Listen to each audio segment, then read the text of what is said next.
David McDevitt, running for Congressional District 3 in the state of Washington to, according to the Democratic Party candidates, to replace the incumbent, Jamie Herrera Butler. So tell me, give me some background. What have you done in your life and why, how you became interested in running for office? Okay, so, well, I got first introduced to Southwest Washington when I moved up here around 2010 timeframe. And I could see that our representative was not doing a very good job of representing the people. So that spurred me to keep in touch with what she was doing and how she was approaching things.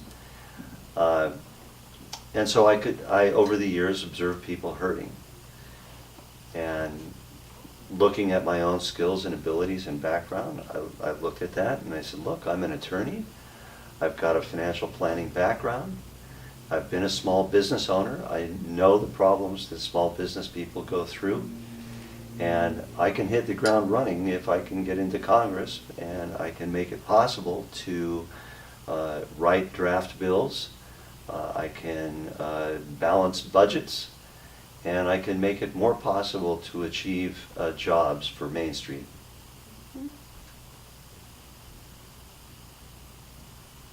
Are those the priorities of the voters in this district? Or did you just dream this up from your living room one day? Well, I'm just thinking about the skills and abilities that I bring to the picture. And I think it's important to keep in mind, I first ran in 2015, 2016.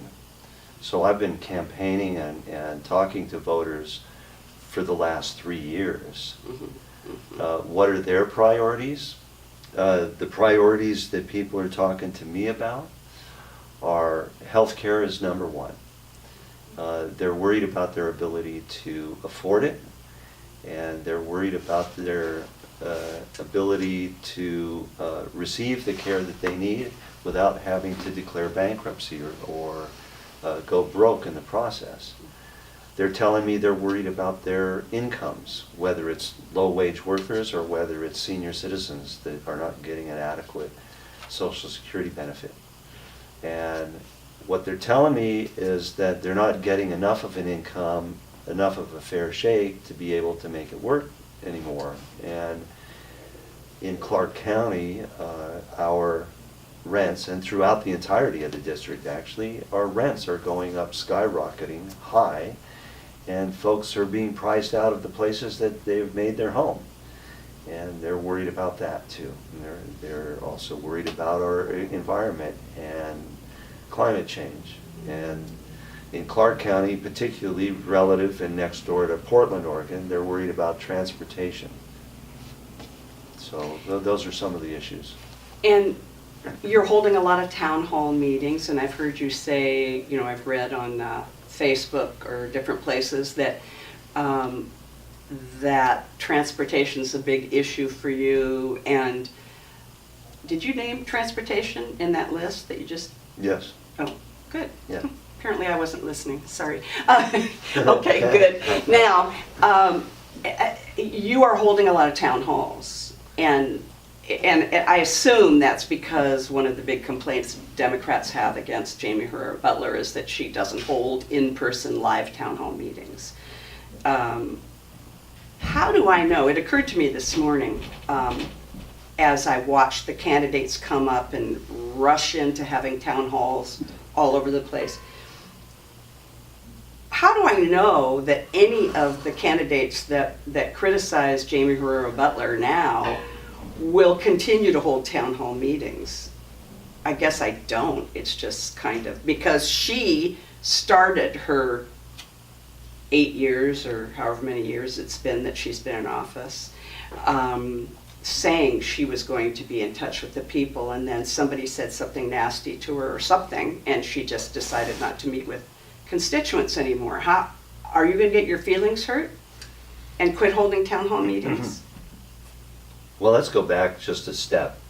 So I know when Brian Baird was in office, he held town halls regularly, and part of the reason he left Congress was because, as I understand it, and I could be wrong, that he felt his personal well-being was being threatened. I think Jamie Herrera is probably acutely aware of really diverse and really polarizing opinions about how things ought to be done, and has had a hard time unifying people. So the last town hall she did have was 3 days prior to the inauguration of our 45th president. And we were there. We videotaped it and made it available for everyone to see. And she has not had a live in-person town hall since then. This being my second run, what I was doing differently was making a decision, a conscious decision, to hold more town halls. And in the summer of 2017, I started announcing that I was going to be holding a number of town halls. And I actually increased that number, and by the end of the year I decided that I needed to have at least 80 town halls between that the beginning of when I started it through to the end of July. This last Saturday I held the 66th town hall, and or 67th town hall, and I'm on track to have over 80 by the end of July. Well, your opponents will say it's not about quantity, it's about quality. And so what do you have to say to that? Is it, I mean, you know, are these really quality, if one person shows up, are they really quality town hall meetings? You know, I think our average attendance is somewhere between 8 and 12 people, and I'm comfortable with that. I would be happy if it was more, but the problem that happens when you have a really large number of attendees is you get 5 or 6 people able to ask questions and dominate the conversation. And what I really appreciate greatly by having smaller groups show up is that you actually have those really close interpersonal conversations, and it becomes more conversational as opposed to having you know, somebody standing up in front of the room acting like, you know, they're the person that should be paid attention to, and it's not as much of a dialogue as it is, you know, a dog and pony show. So in fact, what happens now is that town hall meetings by all the Democrats and all the Republicans that I know of are primarily dog and pony shows. Right.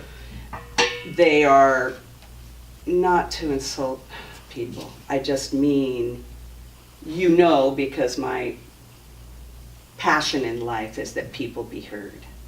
So I bring it up not to attack individuals, but to say, when do the voters get to be heard?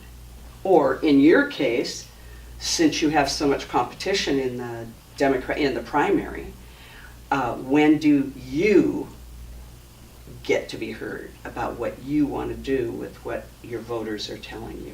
So there are a lot of dog and pony shows. Yeah. I think that's absolutely correct. And, Yeah. and so from my perspective, it goes like this. My campaign slogan is putting people first. Not putting me first, putting people first. Mm-hmm. What's important is that if I want to be the representative, as I do, of the people of our district, then I have to be willing to sit down and hear the good stuff and the bad stuff, whatever it happens to be. And there are opposing opinions about a number of issues. And as a consequence, I have to say, you know, not all Democrats are alike. I think it's really important for the constituents of the district to take a very serious and slow, methodical look at what the motivations are for someone to get into this race, what they think they're going to achieve by getting elected if they're able to, and you know, who's going to actually be the best representative. And I don't mean from standpoint of being, elected as one of the royalty for the prom, I think that it steps back a little bit further. You may not get the most exciting individual, or you may not want the most exciting individual by virtue of the fact that you're wanting to be careful about not electing, prom royalty, and having it be a popularity contest. And so I make a stronger approach around having decisive, specific policy proposals and plans to solve real-world problems for the people of our district. And hopefully, those very precise answers that you're going to present to them were formulated in part by listening to Absolutely. the constituents. So if your office is 3,000 miles away and the people are here, and you spend most of your time in an airplane, and then when you get one place or the other, you're in jet lag, every person who lives on the West Coast in an elected position is going to have to lower the number of town halls they held when they were running. Also, but I should say, the voters are seeing the very most for somebody. And I don't know if there's a candidate that hasn't held a town hall, but if they haven't, it's going to be 1/10 of that if they're elected. Because now's the time where you show what you want them to believe you're going to do later. So what you wanted was to listen in small groups, and you're still going to all kinds of rural areas as well as urban. How are you going to maintain the ability to listen to the rural people, the people that live in the country, when aren't you going to have to focus on the high populated area after you're elected? Are they still going to have a voice with you? That's the $1 million question. Nobody knows. But the fact of the matter is, out of the 80 town halls that I've planned or had already, probably 50% or more have been in the rural areas. We've held town halls in Goldendale, White Salmon, Stevenson, Skamakawa, Long Beach, Ocean Park, Raymond, South Bend, Chehalis, Centralia, Longview. We've been all over the district. You can't keep it up, though. You can't. There's no way you can keep it up. You can't necessarily keep it up. But what you can do is you can commit to continuing to visit all of the areas, and I'm making that commitment. Like Jamie does. Jamie has. So you'll go to the coffee format. No, I won't go to the coffee over the telephone format. Okay.